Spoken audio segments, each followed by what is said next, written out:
تحدیث نعمت کے طور پر اللہ کا احسان شمار کرتے ہوئے اللہ نے مجھے یہ سعادت بخشی کہ میں نے تفسیر قرآن لکھی، اسرار التنزیل۔ اس کا بھی ایک عجیب نظام تھا، پورے سال میں صرف ایک مہینہ رمضان المبارک کا میں تفسیر لکھا کرتا تھا۔ رمضان شریف گزر جاتا، دوسرے دن اگر میں لکھنا چاہتا بھی تو سمجھ نہیں آتی تھی۔ پھر اگلے رمضان میں جیسے رمضان آتا پھر قلم شروع ہو جاتا۔ تو یوں 10 جلدیں 12 سالوں میں لکھی گئی، 3 پارے ایک جلد میں کم و بیش ہو جاتے تھے، 10 جلدیں بنی، پھر آج کل اس کی 6 جلدیں بنا دی گئی ہیں۔ تو 12 سال لگ گئے، 2 سال درمیان میں کسی بیماری کسی مصروفیت کی وجہ سے رہ گئے، تو 12 سال میں مکمل ہوئی۔ پھر پنجابی تفسیر شروع کی، الحمدللہ 28ویں پارے میں چل رہے ہیں، ایک ایک لفظ کا ترجمہ تشریح۔ پھر جمعے پہ تقریری تفسیر شروع کر دی،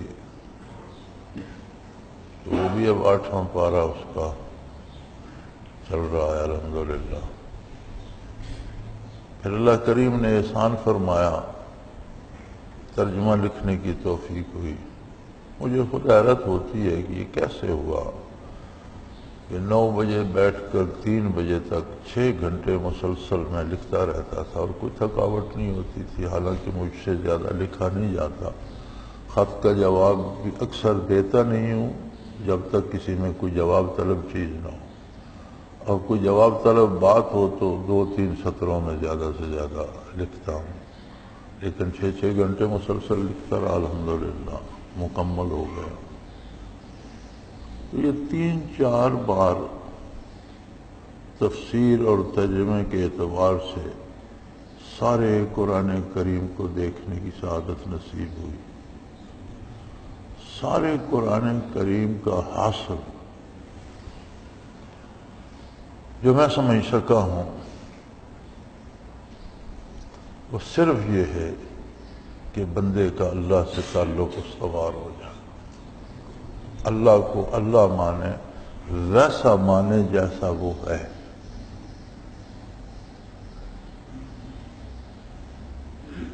اور یہ تعیین فرماتا ہے اللہ کا رسول صلی اللہ علیہ وآلہ وسلم، اس کی ذات اور اس کی صفات کو کیسے مانا جائے۔ جب اللہ کو اللہ مان لیا جائے، یہ نصیب ہو جائے، پوری زندگی بدل جاتی ہے، ساری زندگی کی اصلاح ہو جاتی ہے۔ اللہ کو قادر بھی مانے، اپنا رازق بھی مانے، اپنا مشکل کشا بھی مانے، بیماری سے شفا دینے والا بھی مانے، ہر کام ہر وقت ہر جگہ وہی کر رہا ہے، یہ سمجھ آ جائے تو سب سے پہلی بات جو ہے غیر اللہ سے جان چھوٹ جاتی ہے، بندہ دوسروں کا محتاج نہیں رہتا۔ یہ بہت مشکل کام ہے اس دنیاوی زندگی میں غیر اللہ سے جان کو۔ غیر اللہ کبھی انسانوں کے روپ میں ہوتے ہیں، کبھی امیدوں کے روپ میں ہوتے ہیں، کبھی خواہشات کے روپ میں ہوتے ہیں۔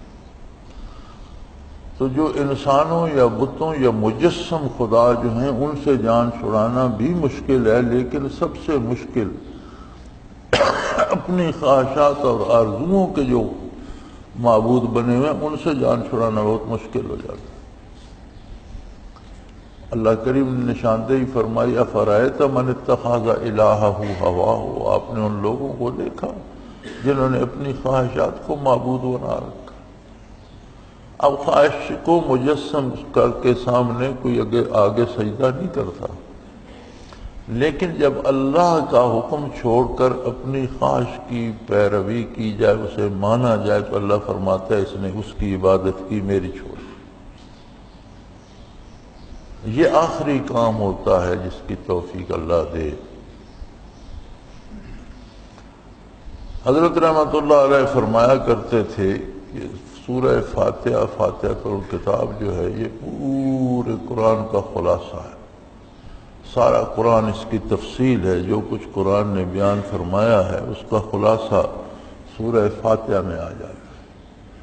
اور سورہ فاتحہ کا جو ما حصل ہے، خلاصہ ہے، وہ اس کی پہلی آیت بسم اللہ الرحمن الرحیم میں موجود ہے، اور اس بسم اللہ کا جو خلاصہ ہے وہ اس کی پہلی بے میں موجود ہے، چونکہ یہ پہلی بے جو ہے یہ بائے تلبس ہے، جوڑنے والی بے ہے، اور سارے قرآن کا اصل یہ ہے کہ اللہ کے ساتھ جڑ جاؤ،